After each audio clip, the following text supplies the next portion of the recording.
My name is Monk Rowe. I'm director of the Jazz Archive here at Hamilton College. I'm very pleased to have Norman Simmons here for a second interview and have you at the college for some musical events. Welcome. Thank you very much. It's a pleasure to be here again. At this point in your career, when someone who doesn't know you and that you don't know asks, what do you do for a living? What do you say? Well, I play music. I guess that's what I would say right off the bat, because that's the broad spectrum of it before the breakdown, is I play music. Mm-hmm. And then a lot of times they take it further, but usually they'll say, well, what kind of music do you play? And I'll say, I'm a jazz musician. Oh, wow. And then maybe what instrument do you play? I play the piano, and then it goes on from there. I don't guess any instrument, but it seems like since I play the piano, you always get the wows, piano, you know what I mean, that big monster, Oh. But all the instruments, I imagine, I guess in the essence that they see them as some kind of a monster to be conquered, which it is in every case, Mm-hmm. So that's how I kind of answer that. Okay. Was there a point, you're growing up in Chicago, where you started to feel that you had the confidence that you could actually make a living in this business? Well, that's an interesting concept, because I've always looked at it in a different way. I guess you might say, in the artistic sense, that I didn't consider how I want to make a living. I just considered how I want to live. So, and that decision was made when I was in maybe my second year in high school. Maybe not the second, maybe third or maybe the fourth year. Because I had a wonderful English teacher named Mr. Reinstein. And he had us doing a thing on careers. And in high school I was doing pretty good. I mean, my science teachers, my biology teachers wanted me to advance in science, and my art teacher wanted me to go to the art school, you know what I mean? Because I was coasting through everything, you know what I mean? I had good instincts. In other words, it wasn't that I was at home doing a lot of homework and stuff like that. I was out there playing baseball all of the time, you know what I mean? Our requirements in the art department, if we had to turn in 3 pictures in a week, I did all 3 of them in one night and turned them in, and then played hooky the rest of the time, you know what I mean? So it was like that, But they all, and so when we got to this English class, there was significant things about this teacher in composition, because we had to write, and of course the same thing. I just sit down and I just wrote my stuff out, and he loved it, And it wasn't until the second semester that he decided that we need to go to the library and pick out a subject and write about it, that I collapsed, because I did not want to go to the library, and I did not want to write about what somebody else was thinking,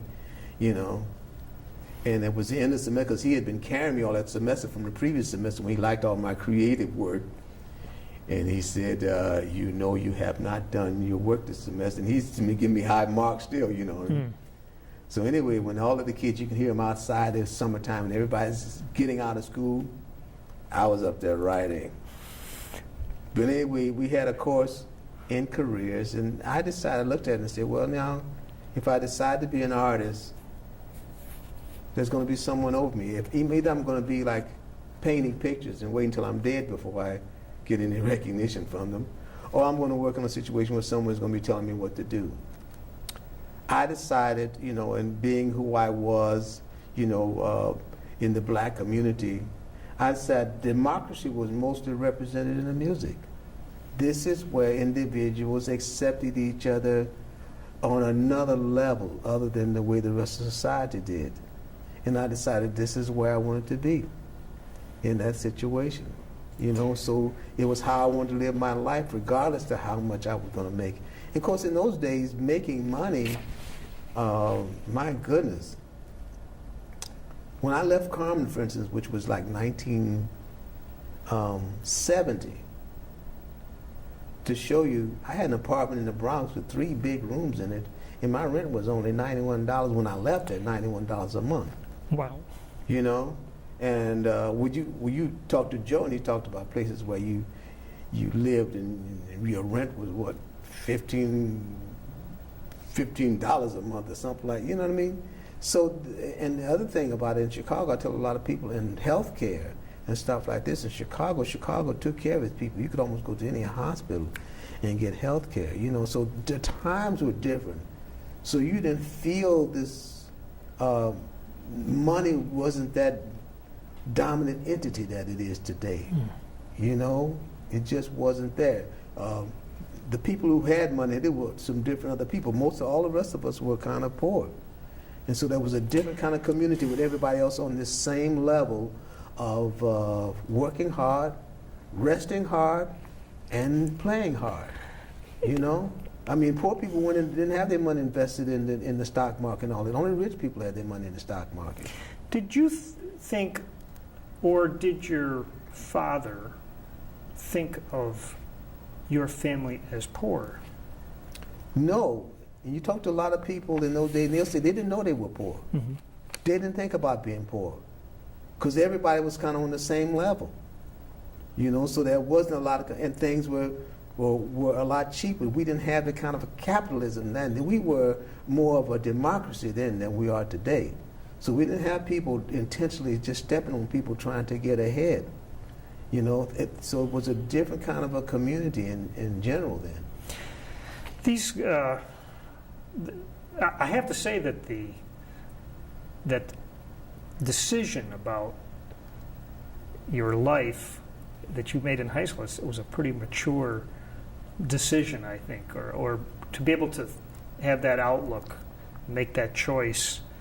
And I'm wondering, you talked about the democracy that you noticed in the music.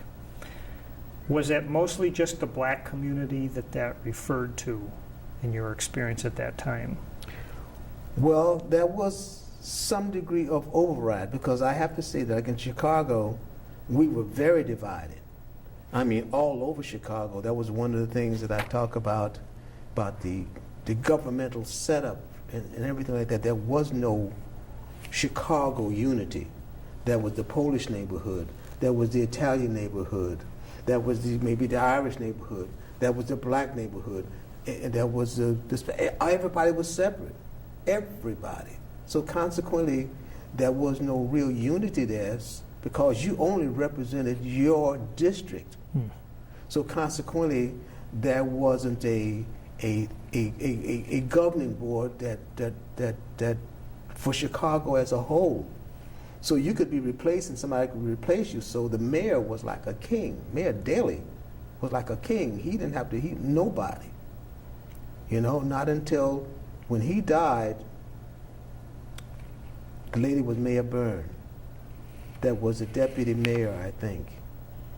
And when she ran for election, we call it the machine, if you can remember that. That was an organization that was almost like a branch off of Al Capone, who was just his town, you know what I mean? But the machine didn't want to back her.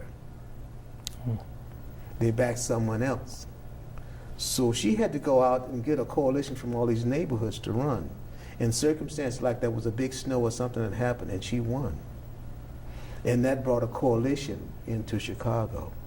Instead of having this one dominant force, it broke the machine down at least because you had representatives, and that led to like Mayor Washington, who was the first black mayor, getting elected. Because now people had an input together from all these different communities. Mm-hmm. But I mean, that was just a sense of total separateness in all these communities in Chicago. So yeah, there was an overlook because, say for instance, that was an idea of maybe feeling special if we had a gig over in the white neighborhood, over in somewhere. That was also the threat that you know what I mean, you were special over there, and you didn't have too much flexibility over there necessarily either, you know. But yeah, you were aware of it to that degree that there was this overlap. And because of this separation, you realize that it was within the musicians. You know what I mean? Maybe in the neighborhoods, but among the musicians, there was this coming together, because at that particular time, the South Side, where I lived, was the most dominant area of the modern musicians. The blues was kind of on the West Side. Okay. The South Side, it was really popping on the South Side. The South Side was a big community that was within itself. We had everything. We had, you know, like the Ballroom and Cats theaters. I don't know if you heard of them, the big theaters that were downtown that were like palaces. What was the name of them again? Ballroom and Cats. Okay. You know, and I don't know if you remember Eddie Condon's in New York was owned by Red Ballroom. He was an heir to that. And when he opened the Condons, the new Condons, not the old one, up there on 54th Street, he was the heir to that Ballroom and Cats theater. You know, Ed Ballroom was his name, you know. Red Ballroom, you know. But the Ballroom and Cats theaters, the Regal Theater was one of them, like a palace. You know, we had about 3 of them over there, ballrooms and stuff like that. We had on a taxi cab system. Everything was right there in the black community. You didn't even have to go out of there to do anything. But nevertheless, a great deal of the white musicians who wanted to play jazz came over there. The Beehive was there. So all of the musicians come from New York, and all those guys that were living there, all Earl Hines and Roy Eldridge, and all these guys lived for Ben Webster, all lived in Chicago for a while, on the South Side. Okay. You know, and there was just clubs everywhere. Did the white patrons come to those clubs? Yes. Okay. What about the white musicians? Would they come to the clubs Well, also? the white musicians, the ones especially that I'm talking about. Okay. Because that's where the mixture was happening between the white musicians. Because like we didn't have that kind of community in the other white neighborhoods where we could go over there freely and hang out. You know, so most of the white musicians came to the South Side. You know. Right. And it was safe at that particular time. You know. Okay. But yes. Were you a frequenter of the blues clubs, like you said, on the West Side? Not really, no. It was sort of a migration situation where, if you talk about ghettos or whatever it is, whereas most of the people coming up from the south from the country went to the West Side. And so it had that basic element to it. A lot of the people who were been there for a while were, I would consider maybe more progressive, lived on the South Side. Joe Louis had a big house over there. That's where all these musicians and all of the jazz clubs mostly were on the South Side. So that was a gathering there of another level of music. Although what was happening on the South Side, the dominance of the blues might have been on the West Side. There may have been some jazz clubs scattered over there, but the clubs on the South Side, we played the same clubs with Muddy Waters in them. We might have all played a lot of times the same clubs alternately, you know, to a certain degree, or mixed on a certain level. You know, in other words, that was your musicians like Muddy and them. That was a whole other culture. I played a record date with one of the blues guys, Tampa Red, I think it was. Man, and I was into some music that I didn't know where I was, you know what I mean? They were different cats with those harmonica players, and the keys that they played in and all that kind of stuff was a total different thing, and the musicians that they used. But that was a transitional area because Chicago was a blues town. And so all of these guys lived in Chicago before they went to England. All those guys were in Chicago, Muddy Waters, Memphis Slim, all of them were in Chicago and recording in there, you know? And so there was a certain level, like I said, when there was a transition where a lot of them did play with jazz musicians. You know what I mean? They weren't just in that clique. So a lot of them, to think of some of the names, for instance, even when I was at the Beehive, we had people like Big Joe Turner and some of those guys, they all played with jazz. I played for Big Maybell, you know what I mean? But that wasn't the real country blues. You know what I mean? Those are the blues singers, and most of the time I played for T-Bone Walker. You know what I mean? I had a gig with him and stuff like this, within a jazz band, not in a blues band. Oh. You know what I mean? These guys, played Jimmy Witherspoon. They all worked with jazz musicians, you know. But that was that transitional era right there, you know. Like if you talk about what's the name who was singing with Basie, you know, Jimmy Rushing, Mr. 5 by 5. Yeah. I even worked with him in New York. You know what I mean? So therefore, that was that situation in Chicago. We all had this foundational blues thing, Mm-hmm. and a lot of clubs we worked in those particular days were show clubs. In other words, it might have been a combo of just 4 pieces, a horn and a rhythm section, but other than that, you'd have a dancer and a comedian, and you know what I mean? So ain't no telling who else would be on there. Right. And so there was a mixture going on there. And so therefore, so when it came to calling musicians, it wasn't about calling people for their specialty. You just called people who could play. Was it easier for a jazz musician to exist, to do a good job in a blues setting than it would be for a blues musician to go to a jazz setting? I think in a way it depends. Like I said, there was some overlap there. But I think that, you know, it's hard to say because, like I said, they went to some areas that the keys that they played in, you know, we all had our comfort. We had standard keys and a standard repertoire.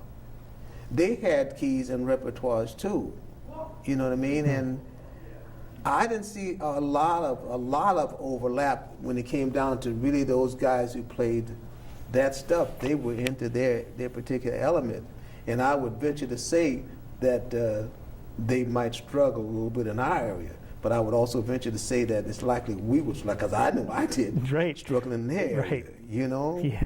Because the approach was just, it was that different. And Do you yet ever- still we coexisted, kind of, you know? Do you ever remember a circumstance where you might be playing with a real basic type blues player and they would like be dropping or adding beats to accommodate the length of their sentences? That's what the country blues players Yeah. did. That's what would have thrown us off, because we had a more set format. Right. But Jimmy Witherspoon and all those cats worked in that set format. They sang the regular 12-bar blues. Okay. And we had an 8-bar blues, the form, you know what I mean? And like Joe Williams knew all that stuff, you know? And a singer could make the transition easier.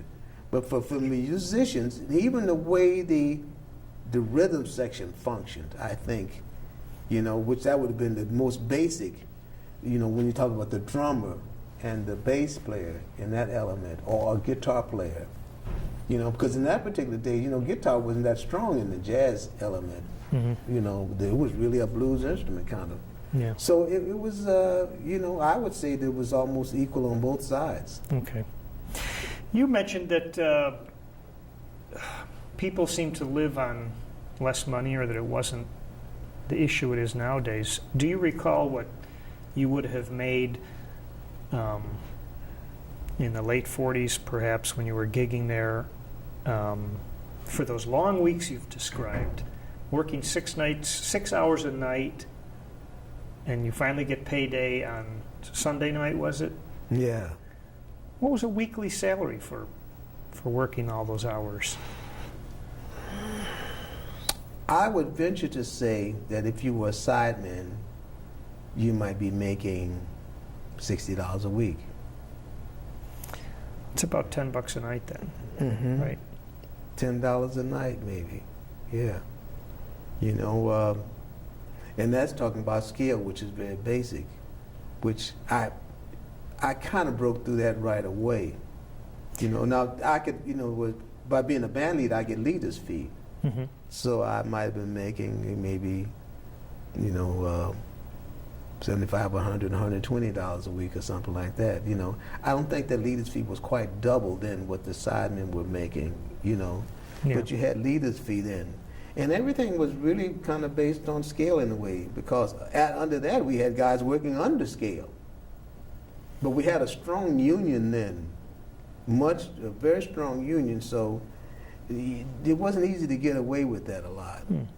What would the union do Was there any such thing as a club that had steady music that didn't hire union musicians, or was that just not done?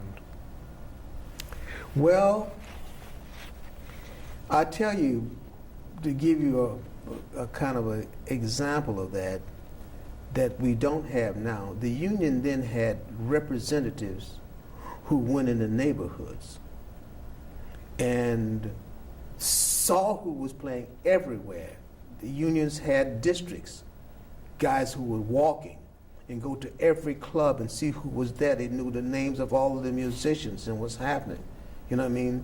So it was not easy to exist on that level because of these representatives. Musicians may have wanted to do that at some particular time, but it wasn't easy because this guy was there, his representative was there checking everything out. You know what I mean? So even if you were working under scale, you might have had a contract that you signed for scale and then had an agreement with the owner. You know, but you needed that contract because the union was very strong in those days. They were connected, very connected with all the other unions. So consequently, they could very easily stop your liquor deliveries.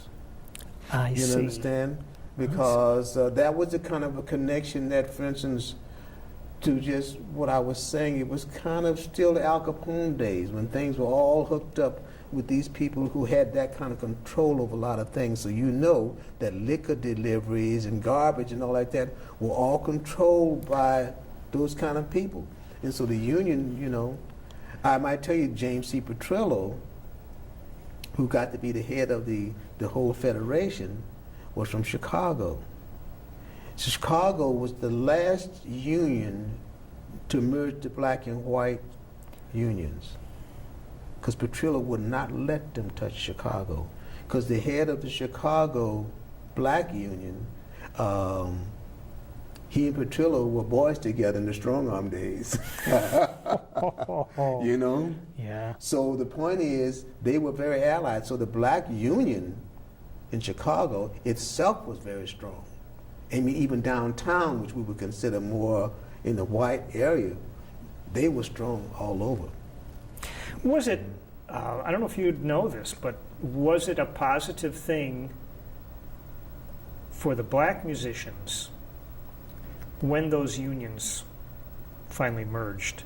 Because I know, like, when you talk about the Black Professional Baseball League, when professional sports got to be integrated, that league pretty much petered out. Mm-hmm. So I'm just wondering, was it... Well, the theory behind those things is just like maybe birth pains, or there's definite, at that particular time, major losses in the transition. It's all in the idea that in the process, in the long run, it's going to create more opportunity. And some people feel a lot of times that it did not, because there were definitely major losses. For instance, in the Chicago Union, they had even bought an apartment building complex where musicians stayed, a very nice complex. They had a lot of establishment that wound up being caught into the merger and disintegrated. So a lot of benefits like that, you know. So yeah, it's all in the promise of the future. But in the immediate, when it happens, yes, I would say there were big losses, especially in Chicago where we had a strong union. And for those to have to merge with the white union, they become, and their principles became more dominant, you know, in general, you know. You were in your early teens during World War II? Yes. 12, very 13. early, I would say, yeah. 11, 12, 13. You have any recollections of those war years? Did it affect your life, affect your family's life at all? One of the significant things during those years, like you say, early teens, because at that particular time, Johnny Griffin, for instance, is only maybe a year or two older than I was. I went to Wendell Phillips High School, and even though Milt Hinton went there, Nat Cole went there. Walter Diet, who was the master musician, started there, but he went to DuSable. So all of our great musicians were coming out of DuSable. Gene Ammons, Johnny Griffin, just a ton of them were all coming out of DuSable. So I didn't get in the band. Phillips at that time didn't have a great band. I was in the a cappella where all of the sopranos were. That's a good place to I didn't even get in the band. But there was a band in the Wendell Phillips things. But during that particular time, and you say early teens, because I wasn't old enough to be drafted. But we had a dance hall. They opened up a very modern, there was a funeral parlor, the Parkway Ballroom, and he opened up a big dance hall upstairs called the Parkway Ballroom. Prior to that time, we used to go up on 47th Street, and there was a place up there we called the Peps. It was a place that Nat Cole had played before, and we used to go up there and dance to a record player and stuff like that. Now they opened up the Parkway Ballroom. And we talked about the late hours. Well, the Parkway Ballroom started at 8 o'clock and finished at 4 in the morning. Yeah. You know, 4 bands, 4 live bands. You know, you might have Johnny Griffin and the Baby Band. They call them, you know, because all of them were about 4 feet tall. You know what I mean?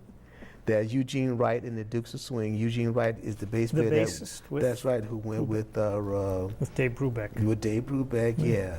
And we had the Counts of Rhythm. They were out of Wendell Phillips, you know. And there was, and also there were a couple of white bands. What's his name? They used to be with Joe. Joe talked about him all of the time. A couple of. Played what? He was a tailor. He had a big band. What did he? In Chicago. What was his instrument? He was the conductor. I don't play nothing. Oh. I even played in this band one time. But what I'm trying to say is the bands we brought in there, we had, except for maybe Gene Ammons and Johnny Griffin were combos, the others were big bands. You know, big, 16-piece bands. And so I'd be lined up out there. These kids were lined up out there to get in at 8 o'clock. I danced on every dance till 4 in the morning. You know what I mean? And you went to school the next day? Or this was a usually weekend? on the weekends that would happen, although, you come out at 4 o'clock in the morning. My mother didn't have any idea where I was. Because like I told you, where we lived, and I was sitting on the couch, you know what I mean, sleeping on the couch with my brothers. We had the studio couch we slept in, you know what I mean? And it was in the living room light. So I would just come up the back stairs on the back porch and climb through the window right into bed. But I had that kind of freedom with my mother. As long as I had a lot of duties to do, and as long as I did my duties, I never did school or nothing. My mother never had to go to school about me, because my mother was a terror. You know what I mean? And so that particular, I call it respect. Part of it was fear. I would never cross her. But that was some things that she didn't know. But as long as I did my duties, I had total freedom. Total freedom, you know what I mean? But if she had found out any kind of trouble I got into, I would have been just not nullified, you know what I mean? So I was very careful, tried to be very careful, you know.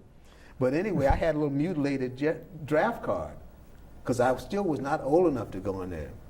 But I had this little mutilated draft card that I used to show to get in there, you know what I mean? So no, I wasn't of draft age at that particular time.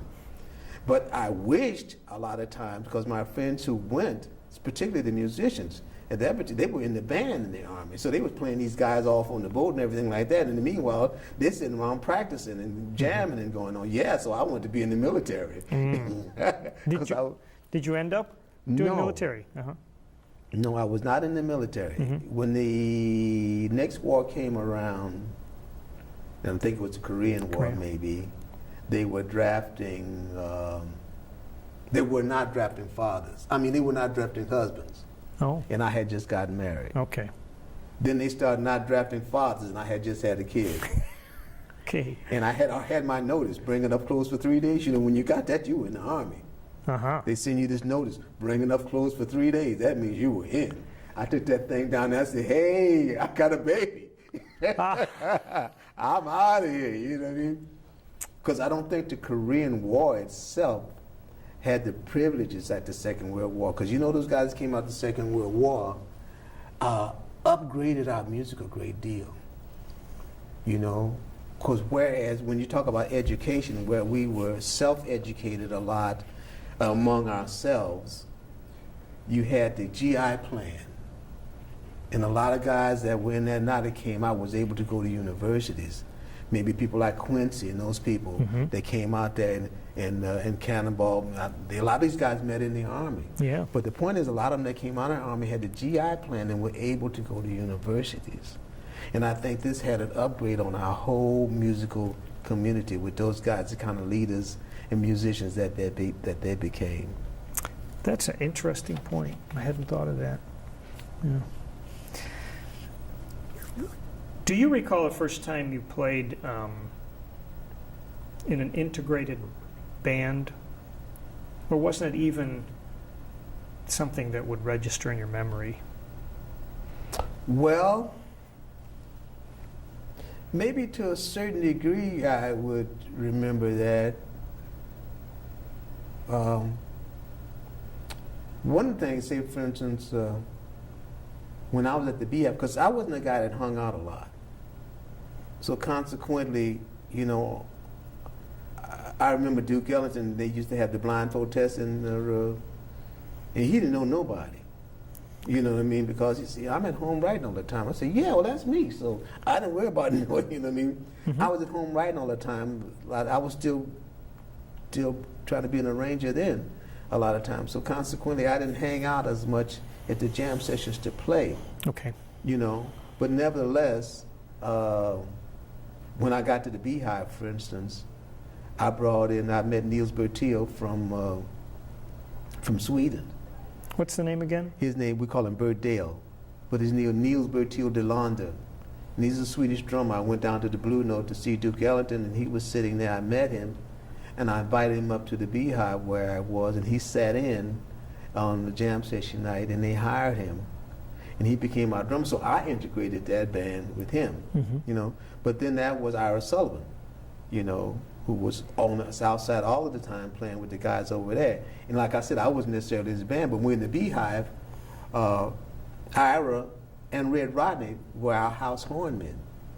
So I had the rhythm section in there, and the house hornmen who played with everybody else who came in. And of course, everybody came in there was mixed, you know, with J and K and just any number of people who was available. But Red and Ira were the house hornmen. So I was very close with Ira Sullivan, you know, and have been even from those days. So we were actually in a band together then. And this was which years? 1955, like. Okay. You know. So then after that, there could have been other opportunities where I might have, because like I said, we had this infiltration of white musicians who came to the South Side. But that wasn't as much of it. Oh, his name almost came to me, the big band leader, because his band was integrated. And they functioned daily. Joe talked to him all the time. His name will come to me. Okay. His band was integrated, you know, and he worked on the North Side and places like that. Because I remember I even did a thing with his band. And it was on the North Side someplace. You know, we didn't have necessarily, except the Parkway, I don't remember we had any clubs that necessarily had big bands. Everything was combos. The big bands were for dancing and stuff like that, you know. I was interested in, you said one of the first times you saw Joe Williams, he was dressed in a clown outfit. Singing Pagliacci in the Club de Lisa doing the show. And that's how broad their shows were, the kind of shows they presented. But really, it wasn't just about jumping up and down. I mean, that was the formats to what they were doing. Very organized. Did you have I'm trying to remember where I read this, that you had sort of a false start as working as Joe's accompanist and musical director. Did it? You almost it almost happened, but the guys you were playing with weren't. You might call it a false start. Actually, I was in Carmen's group at the time. Okay. And being in Carmen's group and who she was in her image, a lot of people had the assumption that for me to play with her and handle her music, and I was even writing a lot of it. That again was one of those situations where they kind of blew my image up, you know. So at this particular time, you know, and Carmen was very frugal because with Carmen's reputation where she was, she still was not making a lot of money, so she didn't pay a lot of money, you know. But she had a reputation, you know, but she wasn't managed very well in those days, I have to say, you know. So anyway, when Joe had this gig in Buffalo, John Levy, his manager, called. We took the whole trio that I had, and we worked very instinctively. At that particular time, in other words, the musician, even though I had a lot of music, Carmen wasn't very demanding about reading music. So when Joe hired us, I wasn't experienced either to try to hold him together, so he worked in a very professional way. In other words, there wasn't a bunch of rehearsing and stuff. We just hit, you know, and these guys couldn't read his music. And I wasn't strong enough to hold them together. On my own, I didn't know how to do that, you know. And so, so Joe knew how to adjust, which I always gave him credit for that, because when anybody, he could do the thing, his whole show without any music. So that's basically what he did. We you know, and so at the end he said, you know, we swung and we had a good time. He said, but I didn't hear my music. That stuck with me.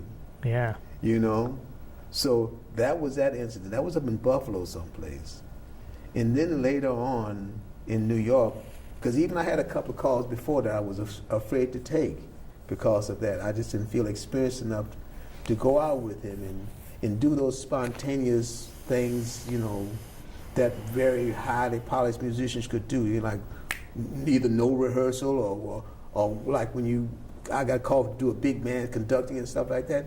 You know, I didn't have the confidence to do it. So now, Paul West is kind of, when he came to New York, and Joe used to have different people in different places, somebody in Chicago and somebody in California. He was hooked up with Paul West, bass player in New York, you know, and I got the gig then.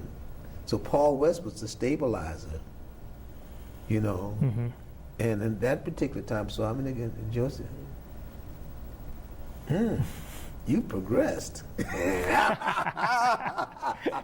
Right away, he saw that it was different in a way, and that was the beginning of the positive element, my whole experience in coming with him, and it began to grow from there.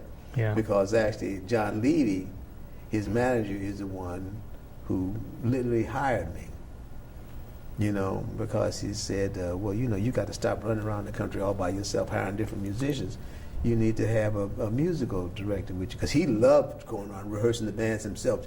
Joe loved, he loved conducting the orchestra, and that's right, he could do all of that himself, and he enjoyed it. But John said, it's not good for your image, you know what I mean, to be going around and sometimes, you know, ups and downs, because Joe had this, he could almost work with anybody. He wasn't as demanding as accompaniment, for instance, as Carmen was. He had his thing together where I can do my thing regardless of what you do. That's the kind of artist and what kind of strength he had. I see. You know, and I tell a lot of artists about this, you know what I mean, because when it came time to go on the stage, Joe was out there. It wasn't nowhere with the band. He was out there by himself, and he would start by himself, alone. You know what I mean? And we would filter out there kind of, you know what I mean? But this is the kind of strength that he had. But John said, no, you know, because this, you know, it's not good for your image. So Paul was conducting down there. He had a symphony orchestra stuff. He couldn't leave New York. You know, and the guy that he had been using in New York, which was, I can call his name right away off, he got a permanent gig. So that's how I got the call from Baltimore, pianist from Baltimore. Ellis Larkins. Ellis. Yeah. Joe had been using Ellis in New York. And Ellis had gotten his permanent gig. I opened the Carnegie Tavern right behind Carnegie Hall and gave Ellis this gig as a house. Yeah. And that was his gig. So that's how I happened to get the call and go in there. And so since Paul couldn't travel, and I've known John is from Chicago too originally, you know, and he's always been in my corner. And so he's getting Norman to do it. So actually when Joe called me, he didn't go through any official hiring. He called me and said, John Levy's going to send you the itinerary, and you pick out what you want to do. That was his way of saying a pretty good the choice imitation. was mine. That's Yeah. right. After he left Basie, and he put this group together with Sweets, yeah. and them, it was so stressful for him that he did not want to have any more groups. I'm glad you brought that up because I got this, every once in a while I got this feeling that the relationship between Joe and Sweets was strained. It was. And Because all of these high-powered egos on that stage. Who was the saxophone player at that time? Was it Jimmy Forrest? Jimmy Forrest. You understand what I mean? That was ego comedy. Now the rhythm section was okay, I think. You had Junior Mance and Bob Cranshaw, and what's the name out of Philadelphia? I think that Jimmy Cobb, maybe? No, not Jimmy Cobb. Out of Philadelphia. But anyway, they had a wonderful rhythm section together. As a matter of fact, they scared me. Because when I heard them, it's like you listen to someone play and you say, hey, you know, I can do that, or I can do it better. But when I heard them, I didn't think I could do it better. Was it Mickey Rowe? Mickey Roker. Yeah. That's right. And they had it locked down. But the three men between Joe and Sweets and Jimmy Forrest, that's where the egos clashed on the front line. Because didn't Joe join, Sweets had a band, didn't he? Or am I incorrect? I didn't know about that. Okay. You know, I thought when Joe left Basie and Basie helped him get started, whatever, it was my impression that he sort of stepped into Sweet's band, which I can see how that might become. Yeah, I didn't see that transition because there was a permanent relationship, for instance, between Joe and John Levy from being in Chicago. And I think that immediately when he left the Basie band, and it was probably John's idea to put this group together, you know, because both of them, these were Basie alumni too, you know what I mean? But even in the Basie band, there were these same kind of conflicts, mostly over women. That's where the ego conflicts was mostly about women, I think. Women singers or just women in general? Women in general, you know, because, you know, you're traveling a lot and everything like that, and, you know, you're out on the road a lot, and these guys were traveling a lot, like with the bass band on the road a lot all of the time. And that becomes a significant thing that you have these homes away from home. You know, we always had those people who were helping the band in many different ways, you know what I mean? And something we used to call a lot, because a lot of times there was a lot of overlap, so there was that word about being husband-in-laws. Husband-in-laws. Husband-in-laws, that's right, you know what I mean? In certain cities, you mean? You'd be like in certain cities, maybe, in transition, maybe, there may be this person there who was connected with members from several different bands at alternate times or something, and the members might know about it. But the idea of having someone there to help you in various different kind of ways, a lot of them were just hostesses, just people who hung out with the bands and helped. I knew people like that, and it was good to know somebody there who could, you know, tell you or pick you up or take you someplace or fix a dinner for you or anything like that. And of course, when those relationships happen, a lot of times they got closer and closer, you know what I mean? So you might say, okay, come out and take a trip with me on the road or something to this next place, you know? So those things were actually existing, you know, because, you know, Joe would tell me, naturally being a singer in the Basie band, you know, and he told me like that was at sea because Freddie Green, you know, who he respected a lot, had to tell him, hey, because he was a singer and he was the big thing. So he was like eating up everything, you know what I mean? He's eating all the grass on the pastures, you know what I mean? So he was telling me, Freddie's one of them, hey, wait a minute, take some and leave some. Don't try to take it all. Because it creates resentment in the band. You're dominating everything. Mm-hmm. So a lot had to do with this travel. You don't be on the road a lot. I see. And so all these guys came up in that experience, you know. And so I think that's where it was there, so that power of who's in charge, and it came from right up on the stage. It would go to that degree, right? Who's in charge up here, and like I said, it filters into the music too, because okay, it's Joe Williams, but yeah, is it Joe Williams? But hey, they as far as they're concerned, they're on the same level. It might be in your name, but they don't worship no Joe Williams. I'm who I am. Right. And so the idea of I've often looked at the situation when I was in Chicago and I see groups put together that would name groups, and I'm saying, well, why don't these guys use the guys that are in New York? And always I look up, they put a group together from unknown guys. And that's because of the same thing. These established guys have formats and their own way of doing things. And if you're a leader, you have a way of doing things. So you get people who are more cooperative with what you want to do. Because these other guys, they want to go in their own direction. It's hard to be their leader. Right. Right. So I saw that. So that would be the same case, whereas, okay, this is my group and I have an idea that I want to do, and maybe somebody else has got some argument about it. Well, you don't want to hear no argument about it. Let's try to get this done, what I'm trying to do, right. That's sort of like why supergroups, quote, never last very long. Like Miles couldn't hold on to Cannonball and Coltrane because they became leader material themselves. Well, yeah, although in some of those situations you didn't have that kind of conflict, I don't think. You just had the automatic situation, whereas, for instance, I would say in the 60s somewhere, I remember you could go to a record shop and it was hard to pick out a record because everybody had a recording contract. That was the advantage of being in a group like, in an instrumental group, everybody would have a recording contract. So there was always that threat that you would go out and be on your own. So it didn't happen as a matter of conflict, as a matter was just I'm at a point now where I want to do my idea of my own situation. And the opportunity was there for you. The opportunity was there because your name had built up. The contract. From what the history that I have is, Miles bought Coltrane his first soprano saxophone. He's the one that suggested that he play soprano and bought him a soprano. And helped him get started with his group. Figure, hey, like you got this kind of strength now. You need to be on your own. Cannonball had it before he got with Miles. You know, he had that experience. That's right, and he had his own format of something, his own form of music. Miles had his form of music.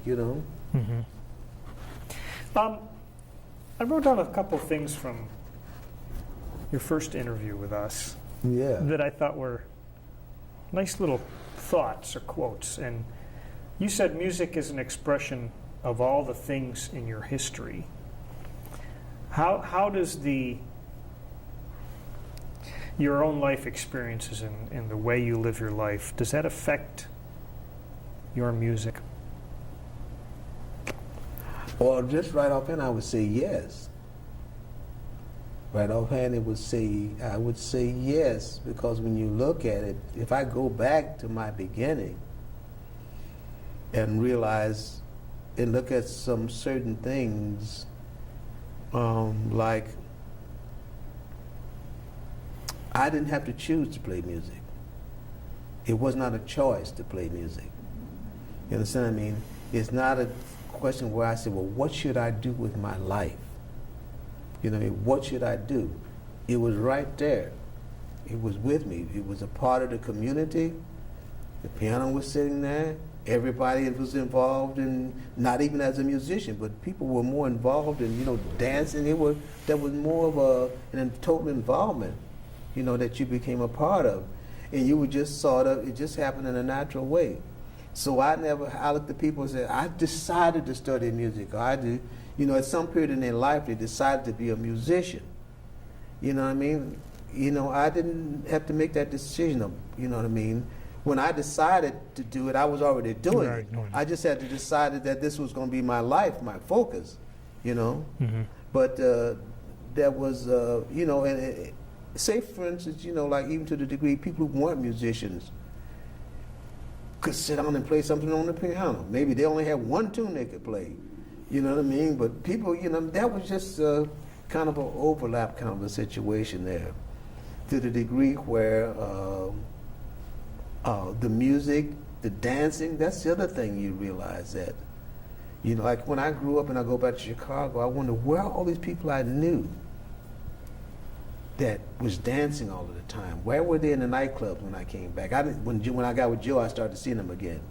But I used to wonder where they were because we were all so into the music. Even though I was a musician, it seemed to me everybody else was so into music and this music, And that was the current music of the time. Sometimes for younger people, it's hard to, I guess, get the concept that jazz or swing or that music could be the popular music in the community. Well, one of the things that we had or didn't have is that made life more direct. Like I said, people worked hard, rested hard, and played hard. You didn't have a lot of choices. You know what I mean? Your father, your husband worked in the steel mill. That was a good job. Or they worked in the stockyard. That was a good job. They got paid well, but they worked hard. And they came home and they slept good. You know what I mean? And they went out on the weekend and they partied hard, And it was like that. There wasn't so many choices. We have so many choices now, too many choices. So likewise, there weren't that many different forms of music. This is pre-BMI, pre-rock and roll. So the only music you heard was jazz. That was jazz, and so when you turned on the radio, you were hearing Benny Goodman, you were hearing Duke Ellington, you were hearing all of these big bands.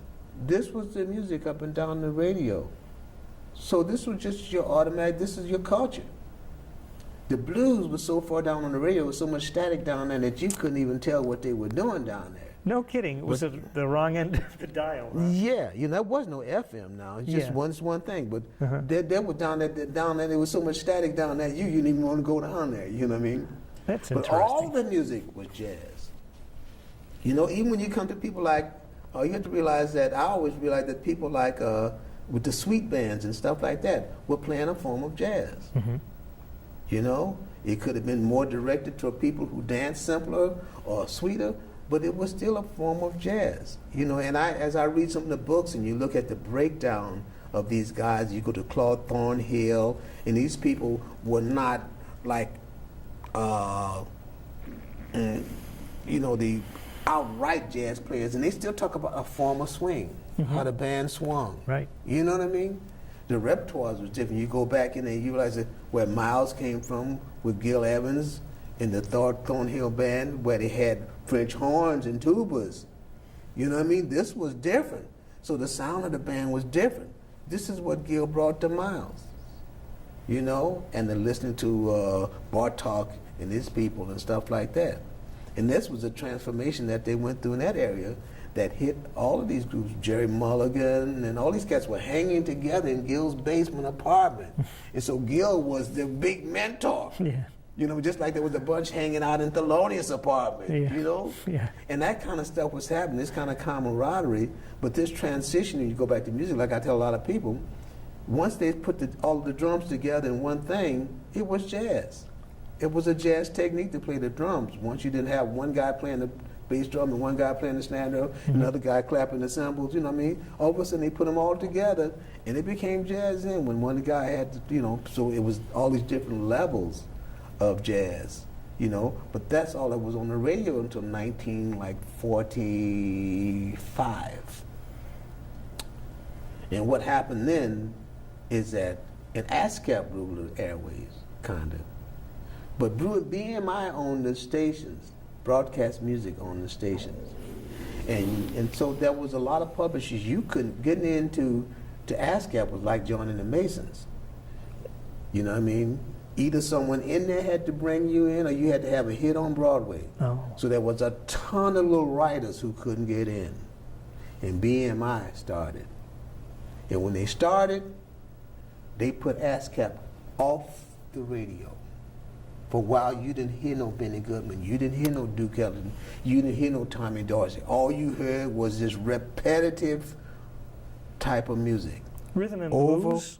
Rhythm and blues, rock and roll, whatever you want to call it. That's all you heard every day, all day long. That's when payola came in, because that's when they realized that with this music, we didn't have to go get somebody with a name to sell our product. All we got to do is nail it on them over and over and over and over again. I woke up one morning, I was getting ready to go to school, you know, and there was this music on the radio. I'm like, good God, what is that? You know what I mean? Before the end of the day, I'm telling you, yeah, you know what I mean? And that's when I realized that they knew about brainwash. You know what I mean? They could wash your brain, you know? So this repetitiveness that was going on that came there, and so that's when from 1945 rock and roll came in. And they just dominated it. And they paid these people to play these songs over and over and over and over again. Now I was the musical director for the Five Flamingos at that time. I'll be darned. You know what I mean? I was doing a lot of transcriptions because a lot of them couldn't do music. As a matter of fact, when rock and roll came up, a lot of jazz musicians were making the record dates because they couldn't read no music, you know? So at the same time, these little songs that they were making up, I had to take them off the record to write the melody down to send them off for copyright. I see. You know what I mean? Yeah. For record companies, you know? Most people, you say 1945 rock and roll started. Most people would say, that's early, isn't it? So what's your idea of rock and roll? Well, rock and roll started, it wasn't rock and roll then. Just like we had what they call traditional jazz, and then we had what we call Dixieland. Dixieland was not what the original guys were playing in New Orleans. When the white musicians started playing, they started playing Dixieland because they were writing it down and it was played more set. I see. These guys were really doing more jamming. So the same thing with rhythm and blues. When it came up, rhythm and blues was out of the black community. And it had this basic blues, so consequently one of the big differences is it was about, you know, my baby left me, and it had these bass lines, you know what I mean?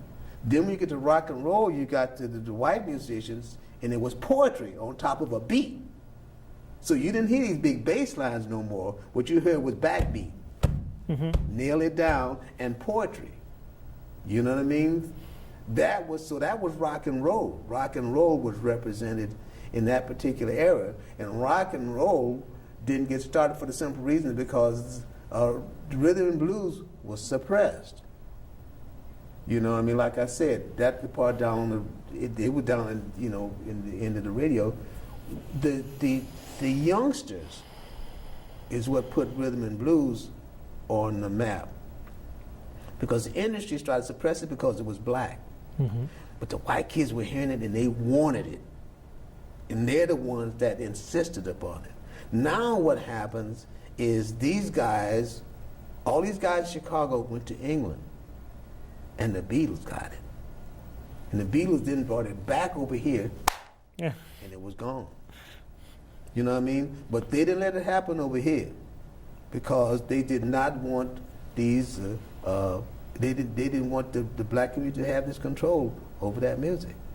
And that stuff was happening. And when you talk about the prejudice situation, that happened all the way up to this radio station, the one that the first one that started here. When they first started, they didn't let what's the name, famous, you know, they was very selective who they let on there, you know.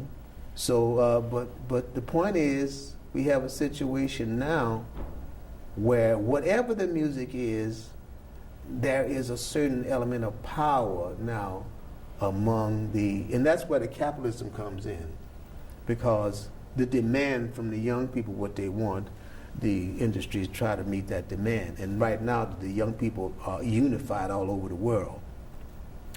A classical person brought that out, the fact that this is the first time in history that all over the world, young people are unified under one kind of music. And that is? Well, at the time, it was kind of like rock and roll going, and now it's going like into rap. Yeah, hip-hop. hip hop or whatever it is. But the point is, it's universal now among young people. You didn't have as much separation, you know what I mean? Like we took jazz to Europe, we were unique over there and that kind of a thing. Or if it was classical music, you know. But now there's this situation. And so with the capitalist situation, the people are not trying to follow the money. And the point is, since we gave our teenagers money, that's what happened in the Second World War.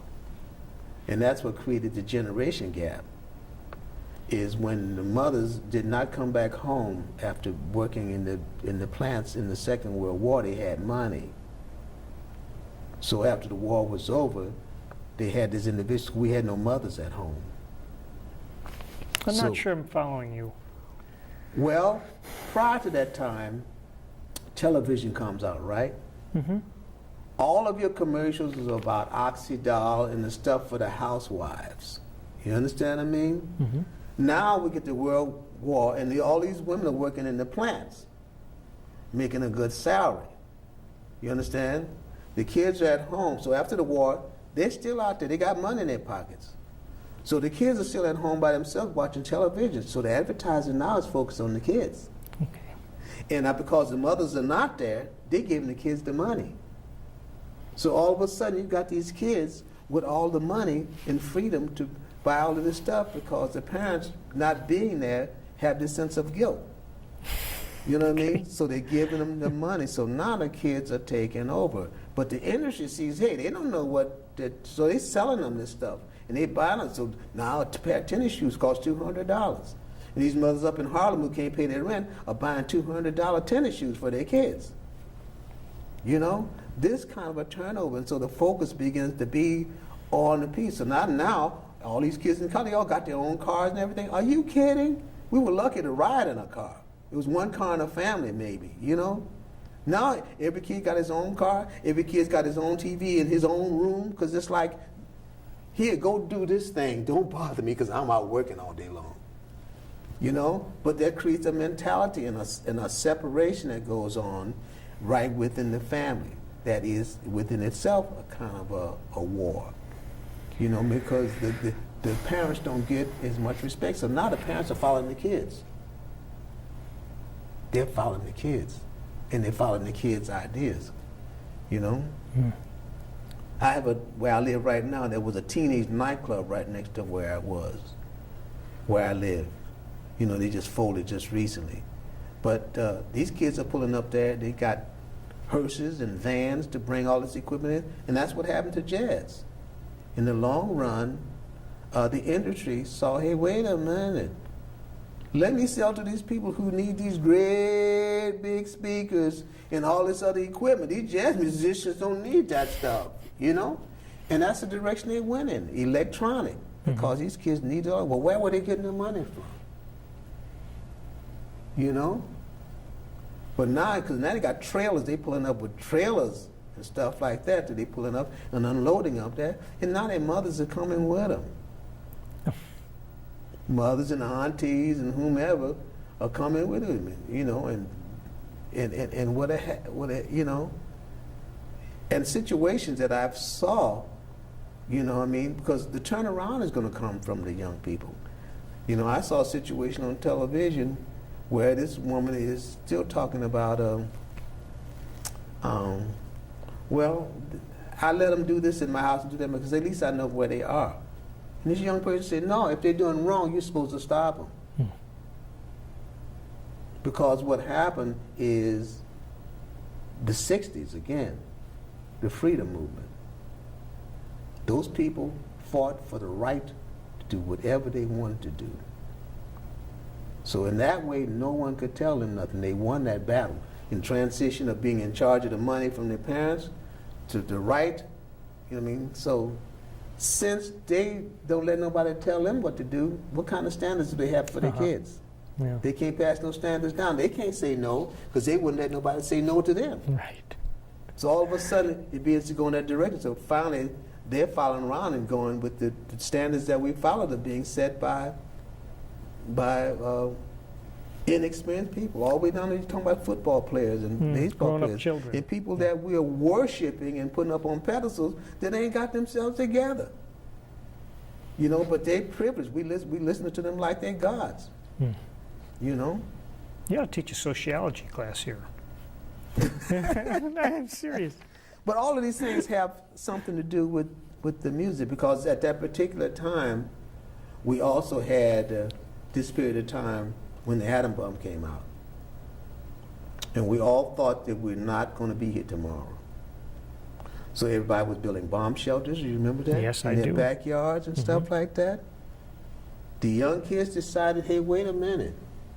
Why should we listen to anything, the standards that you all are offering us? Because look where it brought us. You done brought us to the end of the world. So there was a break-in. And so with the same break-in with the musicians. All of a sudden the musicians were not playing any standards. We couldn't get up on the bandstand with the young musicians, because they were not learning the same music we were doing. They were all doing original music, their own music, you know? And so we couldn't get up there with them. So that created a generation gap. And that happened, you know? I remember when Warren Carter first started his group, and I went to see him, he said, man, all over the country, I can't find a bass player to play in the group. Who started the group? Ron, he started playing the baby bass. Oh, Ron Yeah, Carter. yeah, and he oh, had a- and he was looking for a bass player. Looking for a bass Yeah. player. He all over the country can't find a bass player. They can play the bass, but they don't know no tunes. They ain't got, you know what I mean? Same thing, Dakota, when Buster Williams, when I was with Dakota State, but hadn't been with Carmen and everything like that. Hey, well, brother, where did you find this cat? See, I was working down there someplace, Cleveland or someplace in a group, and he was down there. He said, I would have brought the whole group up there, except they know no tunes. Piano players know no song, you know? And that's what was represented. So now we come together now, they're interested in our history, and now we can all be on the stage together. Kids that I work with at William Patterson in the various different schools, now we can all play together. That was a period of time when we couldn't play together. I see. You know? And that was a very crucial time. But Man. that came from that era. So that message is still not there. That's why the pants are wore down and no laces in the shoes and all that. That's a message that says, hey, we ain't going the way you want us to go, because you ain't taking us. So all of this stuff that we're seeing right now, they can see it, even though they get trapped in it, but they can see it. But it's gotten so strong now, it's difficult for us to do a lot of things about it, but the rebellion is there. The rebellion is there in the way they dress, you know? I heard an interview with one of the rock and roll players that said, you know, hey, when we started rap, it wasn't about music. It was about the destruction of music, you know? And I come down to, what kind of music y'all play? We try to play the music we know our parents don't like. You know what I mean? I mean, there's that consciousness of subtle rebellion. And realizing that, hey, these people who are leading us now, they don't have it together. And even though we may not have the power, we're making a statement by doing what you don't like. We're going to walk around with our pants so you can see our behinds or our underwear, you know what I mean? And just, you know what I mean? Everything is just opposite of what we think is the nice thing to do, you know? Right.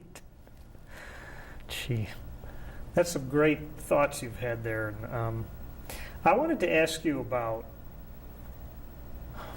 when Joe passed You may away. have to edit some of this stuff out. No, I very valuable. But to me, I think it affects the music, like you said, the music being what you have lived. We see this, you know? And I have to tell some of the musicians, people I'm teaching, don't go with the masses. Don't go with them. Because right now, for instance, when it comes to vocalizing, I'm saying we don't have singers no more. We have entertainers. Oh. Because they're going with the masses. And the masses, the stress that we live under now, the answer to it is more stress. So the point is, a lot of the bands are going there. The bands are going there and like creating, you know, is everybody having a good time? You know, hey, wait a minute, you're the artist. You don't want the audience on the stage. You know what I mean? And so I said, hey, you know, and they're running up and down, and they, you know, of course they grew up in the rock and roll stage, you know what I mean? So they're waving the mic and they're dancing all over the stage. Hey, wait a minute, I thought they come to hear you sing. They're entertaining, Yeah. you know? But they're adding to the stress that people already feel. instead of realizing that still there's a sense of relaxation that we have, and another sense that's going on besides some more screaming. I can't solve it all by just screaming. There's a time to really think. Everybody's got something stuck in their ears because they can't stand to hear themselves think. They can't deal with that. That's too threatening. The reality of what you have to think about is too fearful. It's scary. So everybody's blocking themselves out all the time. Everywhere you go, there's music. There's something that's going to block out some in-depth thinking. And if the music isn't there, we got it stuck in our ears. Oh. You know, so all these things, you see it happening, you know. But music is always, you know, that is to me the positive element. You know, like the story of the emperor who wanted to know, ask his wise men, how will I know when the people are going to rebel? He said, check out the musicians and the artists. Because they're picking up something, you know, like when Stan Ken's Man came out, we couldn't hear dissonance like that. The same thing, people had their ears like this. Now we can hear it. You know what I mean? When I grew up, we didn't have pastel colors. Everything was solid colors. We didn't have all these in-between colors like aqua and all that kind of stuff, you know? Now we can see that. The artist conceived it and they put it there and we sort of grow inside of it. I see. So when I look at the young musicians that are coming up now, that are not on all dope the way we were, you know what I mean? They're clean, they're straight, and they're dealing with it. To me, that's what tomorrow can be about. You know, but it's in the music. I see it in them. So me, that's the optimistic viewpoint that I have of the whole situation. And it's just a pleasure to be with them a lot of times. You know, I mean, to be with them in a university where they're in my class and all of a sudden we're in a band together out here. You know what I mean? And they still have this open mind and they want this stuff. They want to know about then the instrument is just overwhelming at this point. Imagine all of the songs that they'd have to learn now that we just grew up with. Right. You know what I mean? Right. The repertoire. Right. But it's so stimulating to be with that element that you can say, this is the promise of tomorrow. You know? I appreciate your optimism. Hey, listen, you have to find a way to be optimistic. Yeah. It's hard to live here, you know? Just to wrap up, I was wondering, sometime when Joe passed away, was that a complete shock to you, or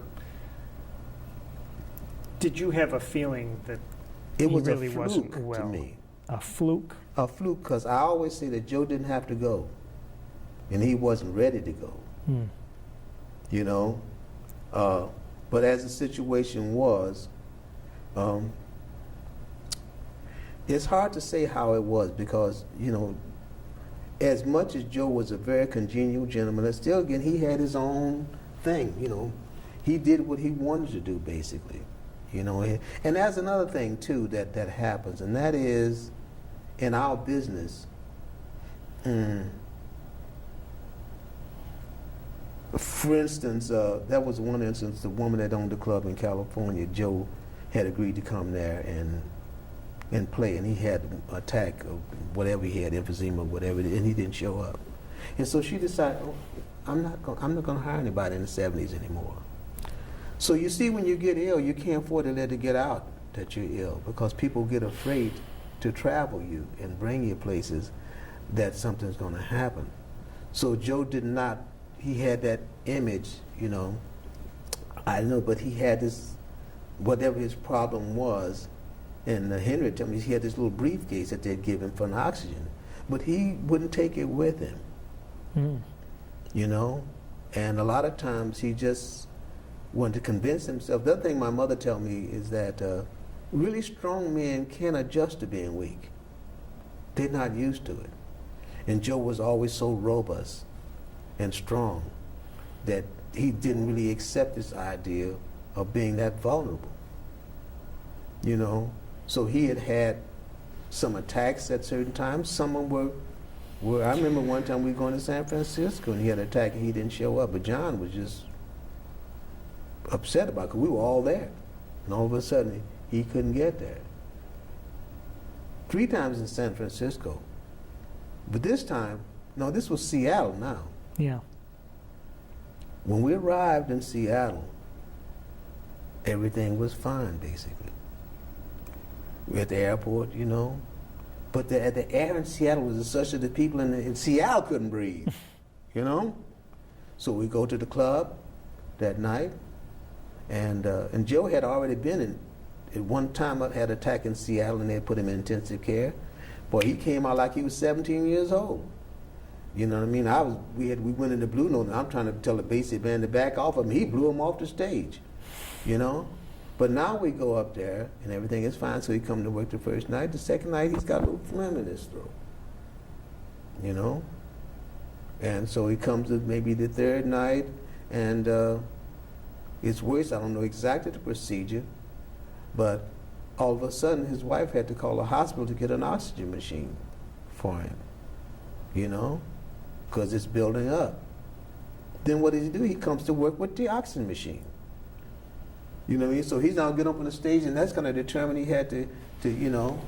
So he's in the dressing room maybe with the oxygen machine, but then he's going to come up on stage and sing. I could see the weakness then, you know. So then the next thing, they got to take him to the hospital and put him in intensive care. So we had to bring Ernie Andrews had to come in and finish the gig. So this time, before they shipped him down, this time when we got relieved, he's still in the hospital. That's when it began to get serious to me. Then they brought him down to Las Vegas, where he lived, and put him in the hospital there. And the hospital didn't have a great reputation down there. What I understood that everybody who really had any money would go to Los Angeles to the hospital. No. But he was in the hospital down there, you know, and in intensive care, you know, and even then he's beginning to have these experiences. I heard people saying that because he had a lot of friends that came to visit him and stuff like that, and he's having these visions and stuff like that, you know, and he got scared, you know what I mean? He could see he was kind of in a decline. Now he was in the hospital, you know. He wanted to get out of the hospital. He told his wife to come and get him. She didn't come. He told Johnny Pate to come and get him. Johnny Pate refused to come and get him out of the hospital because he was scared, I think, you know, and from these visions or whatever. And so he got up and left. Now here's this big black gorilla walks right out of the hospital, no money, and don't even have any clothes, and nobody sees him leave. He tried to go home, I think, tried to walk home. Tried to walk home. You know? So there were things that happened there that I think could have turned it around the other way. Yeah. That the first thing is if he had maybe been a little bit more careful, he shouldn't have come to work that next night. Stay home. But his heart, even when he was in the hospital, I got to go out and entertain the people. You know? So I said when I called up, they said, well, Joe left the hospital. I said, well, look for him in a nightclub because he's probably going to get up on some stage someplace. You know? Yeah. You know?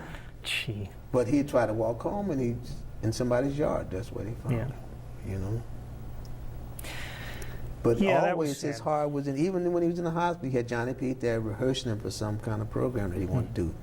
He was always that performer. And the good thing about Joe recognized his image. Mm-hmm. He recognized that I have a podium where I can lift people. And that's what his thing was. And so that's what was in his heart. He had a lot of faith. He had a lot of faith in the people that support him and the doctor and everything like that. So the point is, the ball didn't bounce this time. That caught him by the surprise and all of us by surprise. Because he had some attacks, the balls always bounced. He was right back. Right. So I think that taking that for granted, the ball didn't bounce this time, you know. Well, we're about to run out of tape. We've been talking a long time, but I love your comments, and I wish you the best of luck with your Ellington project and all the good things you do. Well, I hope we will have a chance to bring that project up here. That'd be neat. And because I think it's something that you in particular would enjoy, and everyone else would enjoy that particular project. All right. Well, thanks for your time again. Thank you. Okay.